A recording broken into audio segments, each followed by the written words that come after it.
لیکن عورتیں گھر میں ان کی ڈیوٹی تو ایسا لگتا ہے جیسے 24 گھنٹے کی ہے،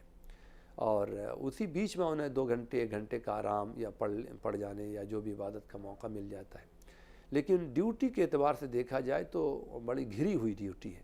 جیسے اگر دیکھا جائے امام صاحب کی ڈیوٹی جو امامت کرتے ہیں مسجد میں، کہنے کے لیے تو لوگ کہہ سکتے ہیں کہ بھائی انہیں نماز ہی تو پڑھانی ہے، خود بھی تو نماز پڑھنی ہے تو ذرا آگے بڑھ کے نماز پڑھا لیں۔ لیکن ذمہ داری اور ڈیوٹی پروفیشن ایک الگ چیز ہے، اس کا احساس یا اس کے تئیں کام کرنا،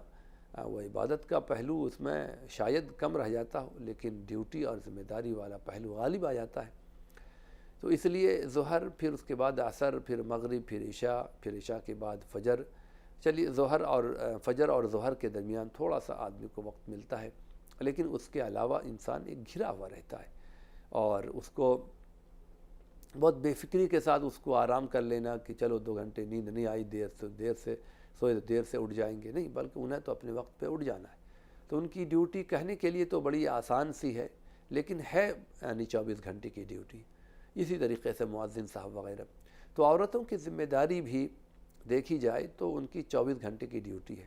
لہٰذا ہم سب کو اپنے طور پر اپنی قبر میں سونا ہے، اپنی آخرت کی فکر کرنی ہے، اپنے اللہ کو اپنا جواب دینا ہے۔ وہاں اللہ دوسروں کے بارے میں کم پوچھے گا، یہ ہے کہ اللہ کلکم مسئول و کلکم، یعنی تم میں سے ہر جو شخص مسئول ہے وہ بعض پرس ہوگی اس سے، یعنی جو مسئول ہے اپنے ماتحتوں سے اس کے بارے میں پوچھا جائے گا۔ کلکم مسئول عن رعیتہ، اپنی مخلوق یعنی اپنے ماتحتوں کے بارے میں پوچھ گچھ ہوگی، ماں باپ کو اپنے بچوں کے بارے میں، استاذ کو سے اپنے اسٹوڈنٹس کے بارے میں، کسی مدرسے کا ذمہ دار ہے تو وہاں کے ورکر سے، کسی کمپنی کا آنر ہے تو ان کے ماتحت جو کام کرنے والے ہیں کہ ان کے ساتھ زیادتی تو نہ ہوئی۔ تو ہر شخص یعنی ذمہ دار ہے اللہ کے نزدیک۔ تو یہ ہماری ذمہ داری خود کی ہے کہ ہم اپنا وقت اسی میں سے اپنا وقت نکالیں اور اپنے کام کو سمیٹیں، اور ایسا نہ ہو کہ جیسے صحابیات اللہ کے رسول کی خدمت میں حاضر ہوتی تھی اور یہ کہتی تھی کہ مردوں کے لیے تو جہاد بھی ہے، شہادت بھی ہے، ہمیں وہ موقع نہیں مل پاتا، وہ فضیلت لے جاتے ہیں، تو ہمارے لیے کیا ہے؟ تو پھر اللہ تعالیٰ نے کہا کہ کچھ تو وہ فضیلت ہے جو اللہ تعالیٰ نے دی ہے، تو وہ فضیلت ان کو رہے گی، ورنہ انسان کو اپنا جو بھی انسان کرے گا، للرجال نصیب مما اکتسبوا وللنساء نصیب مما اکتسبن، کہ مرد جو کمائے گا وہ اس کو ملے گا اچھا یا برا، عورتیں جو کمائیں گی وہ اس کو ملے گا اچھا یا برا، یعنی ہر ایک کی اپنی اپنی ڈیوٹی اور اس کی ذمہ داری ہے۔ لہذا ہم سب کو چاہیے، چاہے مرد ہوں، چاہے عورتیں ہوں، بچے ہوں، چاہے بوڑھے ہوں، کہ اپنے مشاغل کو مختصر کر کے یا شارٹ کر کے، بہت پھیلا کے نہیں، اس میں سے اپنا یا کچھ آرام کو تج کر کے، قربانی دے کر کے، اگر 7 گھنٹے سوتے ہیں تو 6 گھنٹے سو کر یا 5 گھنٹے سو کر، اور تھوڑا وقت نکال کر کے ہمیں اپنے رمضان کی قدر اور اس کی قدر قیمت سمجھنی چاہیے، اور اس میں زیادہ سے زیادہ عبادت کا وقت نکالنا چاہیے، اور اپنی روحانیت کو مضبوط اور اسٹرانگ کر لینا چاہیے۔ اس حوالے سے غفلت کہاں ہے؟ یہ تو اسلام اور اس کا تقاضا ہے۔ اور اب ہم اپنے معاشرے کو دیکھیں کہ ایک مزاج بن گیا ہے کہ روزہ رکھ کر کے مختلف ڈشز ہونی چاہیے، دسترخوان بالکل لبریز ہو اور بہت ساری انواع سے اور مختلف ورائٹیز سے دسترخوان بھرا ہوا ہو، خاص طور پر کہیں افطار دینا ہو یا کسی مہمان کی ہو، نہ بھی ہو تو بھی اتنا زیادہ لوازمات لوگ کرنے لگے ہیں۔ ظاہر ہے کہ لوازمات اگر ہیں تو لوازمات کی تیاری میں بھی تو وقت لگتا ہے۔ یہ ٹھیک ہے کہ افطار میں اللہ تعالیٰ نے جو دیا ہے وہ بہتر کھانا چاہیے، لیکن ایسا نہ ہو کہ اس کی تیاری میں ہمارا وقت زیادہ چلا جائے اور ہم عبادت کا موقع ہمیں نہ مل پائے یا کم مل پائے۔ اور یہ بات بھی ہے کہ دیکھیے ہر موقع کی بات الگ الگ ہوتی ہے۔ اب یہ کہنا کہ گھروں میں کھانا پکانا یہ بھی عبادت ہے، یقیناً، لیکن اتنا زیادہ یہ دیکھنا کہ کس عبادت میں کتنا بڑا درجہ ہے، کس کا کیا موسم ہے۔ تو اب یہ ہے کہ گوشت میں نیوٹریشن زیادہ ہے، تو اس کا تو یہ مطلب نہیں ہے کہ انسان کو جس کو اللہ تعالیٰ نے خوشحالی دی ہے تو روٹی آٹا چاول نہ کھائے اور بس صرف بوٹی ہر وقت کھاتا رہے، تو یہ تو غیر معقول بات ہے۔ تو ہر چیز کا ایک لمیٹیشن ہے، ہر ایک کا اپنا دائرہ ہے۔ تو عبادتوں کے حوالے سے پکانے سے وہ روحانیت جو روزے سے حاصل ہوتی وہ تو حاصل نہیں ہوگی۔ اب کوئی آدمی یہ کہے کہ سورہ فاتحہ 3 مرتبہ پڑھ لے تو پورے قرآن کا ثواب ملتا ہے، تو پورے قرآن کی تلاوت کی کیا ضرورت ہے؟ سورہ فاتحہ 3 مرتبہ پڑھنے میں 1 سے 1.5 منٹ، تو 1 سے 1.5 منٹ تو آدمی 50 مرتبہ پڑھ سکتا ہے، تو پھر پورے قرآن سے زیادہ ثواب مل جا رہا ہے، تو پھر اس کی ضرورت نہیں۔ تو یہ تو بلا وجہ کی باتیں ہوئیں، غیر معقول باتیں ہوئیں۔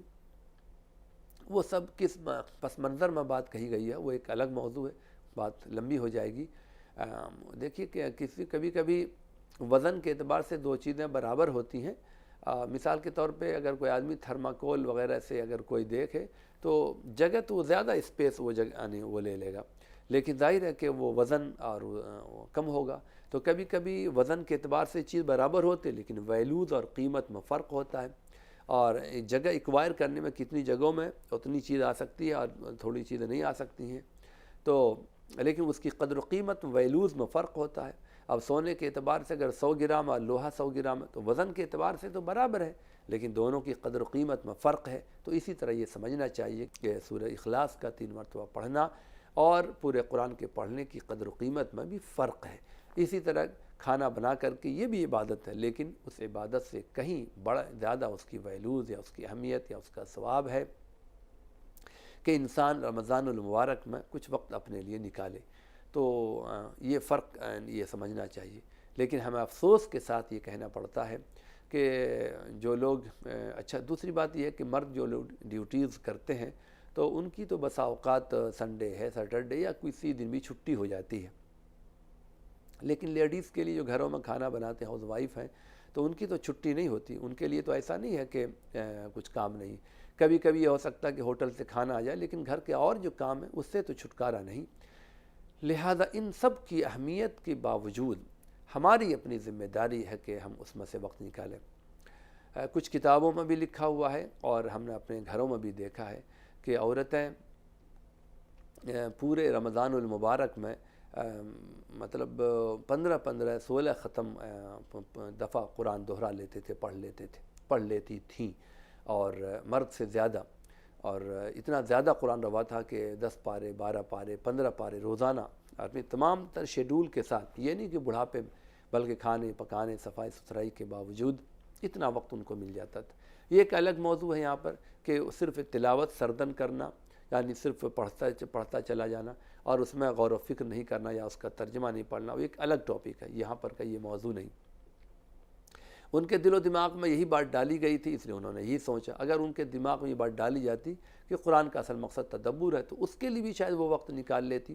لیکن جو تصور پیدا کیا گیا تھا اس کے اعتبار سے اسی کو انہوں نے سمجھا۔ تو پھر بھی میں یہ کہنا چاہتا ہوں کہ انہوں نے اپنے سارے شیڈول کے ساتھ اتنا زیادہ وقت نکال لیا قرآن پاک کے لیے، تو لیکن اب یہ بات کم پائی جاتی ہے، تو ہمیں اسی جذبے کے ساتھ رہنا چاہیے۔ اچھا ان کی روحانیت یا ان کی چہرے پہ جو رونق رہتی تھی وہ ظاہر ہے کہ آج کے وقت وہ چیزیں نہیں مل پاتی ہیں۔ میک اپ سے یا یہ کہ ڈیکوریشن سے وہ چیزیں تو حاصل نہیں ہو سکتی، آرٹیفیشیل تو آرٹیفیشیل ہے، جو حقیقی رونق اور روحانیت ہے وہ ایک الگ چیز ہے۔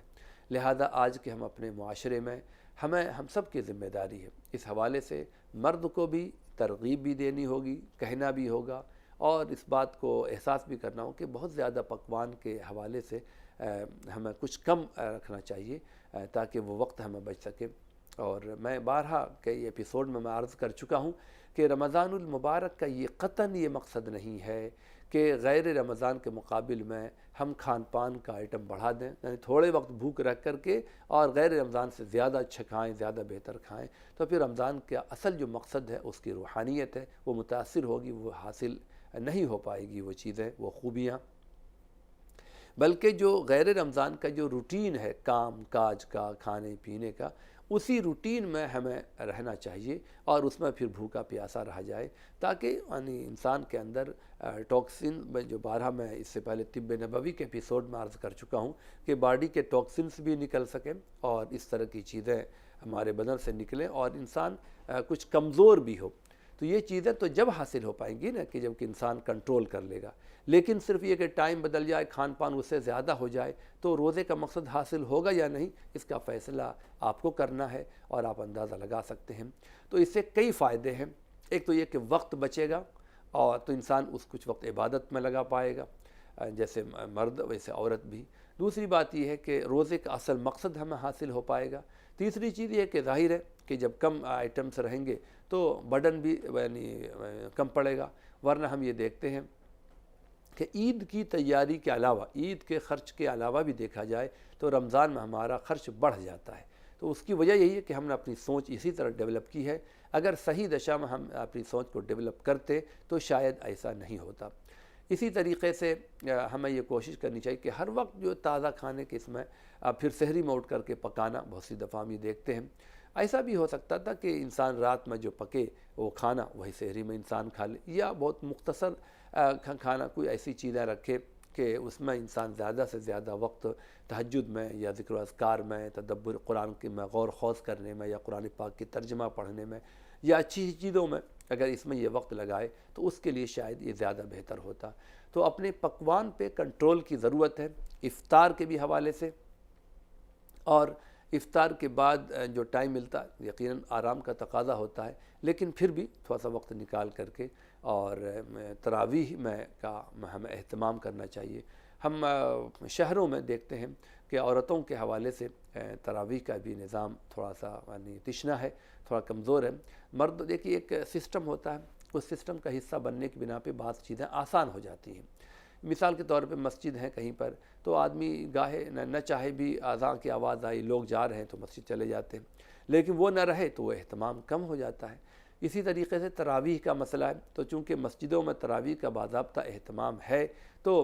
پورے قرآن کا بھی ایک تصور ہے کہ ایک دن نہیں جائیں گے تو پورا قرآن نہیں ہو پائے گا، ادھورا رہ جائے گا، تو مرد کسی طرح قرآن پورا کر لیتے ہیں۔ لیکن عورتوں کو چونکہ مسجد نہیں جانا، گھروں میں جانا ہے، اور پورے قرآن کا تصور وہاں نہیں ہے، حفاظ نہیں مل پاتے، اور ہمارے اس طرح لیڈیز میں قرآن پاک کے سنانے کا بھی رواج نہیں ہے، تو تھوڑی غفلت ہو جاتی ہے۔ تو اس حوالے سے بھی ہمیں فکر کرنے کی ضرورت ہے۔ دیکھیے کچھ چیزیں حاصل کرنے کے لیے محنت تو کرنا ہوتی ہے۔ بچے جو لوگ محنت کرتے ہیں پڑھنے میں وہی کامیاب ہوتے ہیں۔ تو اگر ہم اللہ کی خوشنودی، اللہ کی رضا اور اپنی صحت کے حوالے سے بہتر زندگی حاصل کرنے کی ہم کوشش کریں گے، تگ و دو کریں گے، محنت کریں گے، تب وہ چیز ہمیں حاصل ہوگی۔ ہم چاہیں گے کہ پورے آرام دہ زندگی گزاریں، کچھ محنت بھی نہ کریں اور اللہ حاصل ہو جائے، تو یہ بہت مشکل کام ہے۔ اور جو یعنی عالمی طور پر اور ادبار اور مصیبتیں ہیں، ظاہر ہے کہ بہت ساری چیزیں، ہمارا رشتہ اسلام سے کٹ گیا ہے۔ ایک تو یہ کہ اسلام کا ایک تصور ہی بدل گیا ہے، چند اعمال کر لینے کا نام ہم نے اسلام سمجھا ہے، ایک تو وہ بہت بڑی بھول ہے، اور دوسرے یہ کہ وہ بھی رشتہ ہمارا یعنی کمزور تر ہو چکا ہے۔ اس لیے پکوان کے وقت سے تھوڑا سا بچ کر کے یعنی تراویح کا خاص طور پر اہتمام عورتوں میں اس کے کرنے کی ضرورت ہے۔ بہت اچھا ہوتا کہ اگر لوگ اس طرح کا نظام بناتے کہ حفاظ کی تعداد بیچ میں تو بہت زیادہ ہو گئی تھی، ابھی 3-4 سالوں سے ایسا لگ رہا ہے کہ حفاظ کی تعداد بھی کم ہو رہی ہے، ورنہ بیچ میں پچھلے 20-25 سالوں 30 سالوں میں حفاظ کی بڑی تعداد آئی، مسجدوں میں جگہ کم ہوتی تھی۔ اگر اس طرح محلے والے، سماج والے محنت کرتے کہ عورتوں کے لیے بھی کوئی جگہ ایسی ہوتی اور وہاں پر کوئی مرد اگر بھی تراویح سنا دیتا، مرد کا نام اس لیے میں لے رہا ہوں کہ وہ سب مسائل پھر پیدا ہو جائیں گے کہ عورتیں امامت کر سکتی ہیں یا نہیں، ان کے حافظ ہوں یا نہ ہو، اس لیے ان بحثوں میں جائے بغیر اگر یہ ہوتا تو حفاظ کی کھپت بھی ہوتی اور اس کا لوگوں میں اس کا جذبہ بھی پیدا ہوتا اور وقت نکال کر کے لوگ اس بات کا اہتمام کرتے۔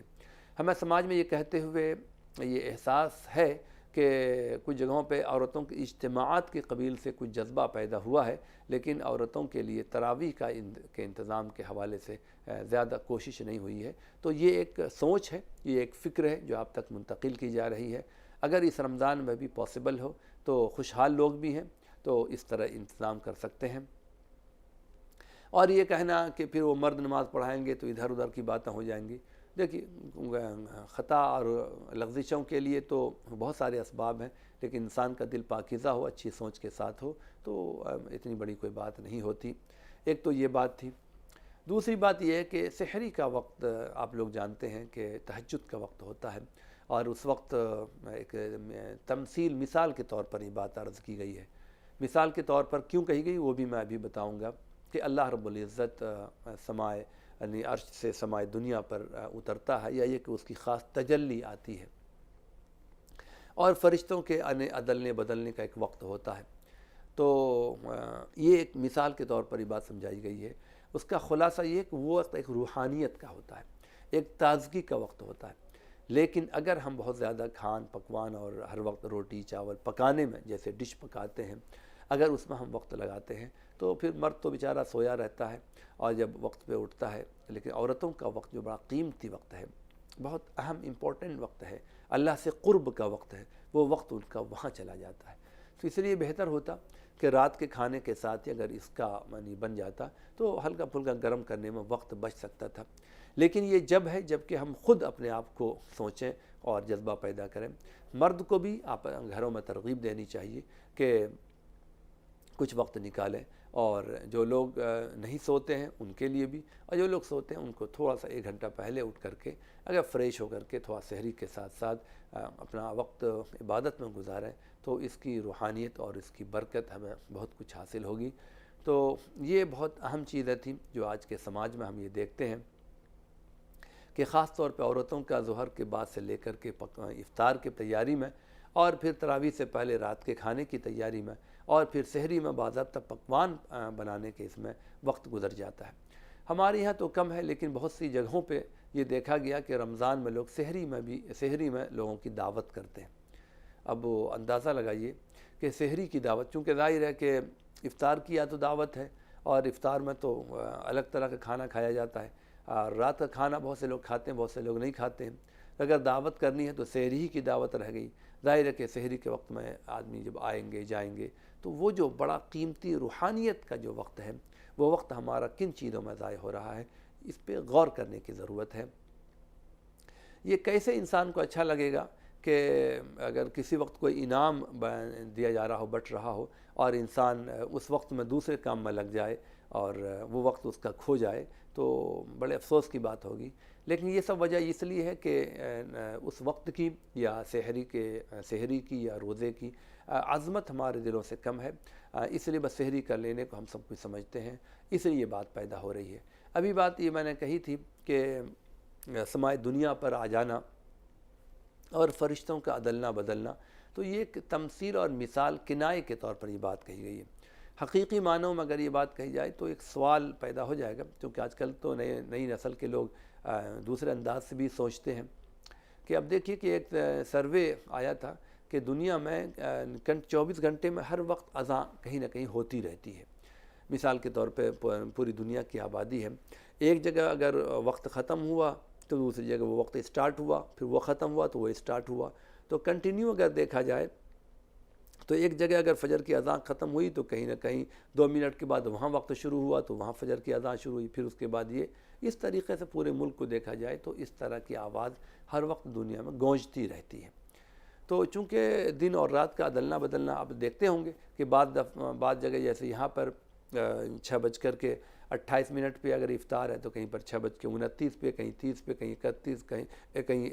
7 یعنی 31 32، اور کہیں پر کم ہو رہا ہے۔ تو یوں الگ الگ ٹائم بدلتا رہتا ہے، یعنی گویا کہ چونکہ دنیا کے ارد گرد سورج چاند کی گردش ہے تو ٹائم تو روٹیٹ ہوتا رہتا ہے، ہر وقت کہیں نہ کہیں وہ افطار کا وقت ہوتا ہے، کہیں نہ کہیں سحری کے ختم ہونے کا وقت ہوتا رہتا ہے۔ تو جب یہ چیز ہم سمجھیں گے تو وہ جو آسمانی صبح کے وقت کا ہے کہ جو اصل برکت کا یا روحانیت کا وقت ہے، تو وہ بھی تو ٹائم عدلتا بدلتا رہتا ہے۔ مثال کے طور ممکن ہے کہ ابھی جس وقت ہم آپ کے سامنے بات کر رہے ہیں اور آپ ہمیں سن رہے ہیں، وہاں بھی وہ وقت سحری کا ہوگا، اور وہاں وہ وقت فرشتوں کے عدلنے بدلنے کا ہوگا، تو پھر یہ کہ اللہ کی خاص تجلی کے اترنے کا وقت ہوگا، تب تو پھر ہر وقت اترنا ہر وقت چڑھنا رہے گا۔ تو اس لیے میں نے کہا کہ یہ فزیکلی یا کتنا ہے یا کتنا نہیں ہے، یہ ایک مثال کے طور پر کہ ہر علاقے کے لیے جو وقت اس کی سحری کا ہے وہ بڑی شانتی، سکون اور عافیت کا ٹائم ہے، تو اس کی قدر ہمیں کرنی چاہیے۔ لیکن ہمارے معاشرے سماج میں ان سب چیزوں کی قدر و قیمت کم ہوتی جا رہی ہے، ہمیں یہ احساس زندہ کرنا چاہیے، اور اب جو رمضان کی جتنے دن باقی ہیں مل جل کر کے اس کے بارے گفتگو بھی کرنی چاہیے تاکہ دوسرے لوگوں میں جذبہ پیدا ہو، ورنہ ایک آدمی سوچے گا اس پہ عمل کرنا، دوسرے لوگ سوچیں گے نہیں، تو پھر مشکل ہو جائے گا، ان کے یہاں جانا ہوگا یا ان کو بلانا ہوگا تو پریشانی ہوگی۔ سماج تو مل جل کر کے بنتا ہے، اس لیے اس کی گفتگو بار بار کی جاتی رہے اور ایک دوسرے سے شیئر کیا جاتا رہے تاکہ ہر ایک کا ذہن بنے، تاکہ اس پہ عمل کرنا آسان ہو۔ آج کے لیے اتنا ہی، اجازت دیجیے۔ السلام علیکم ورحمۃ اللہ وبرکاتہ۔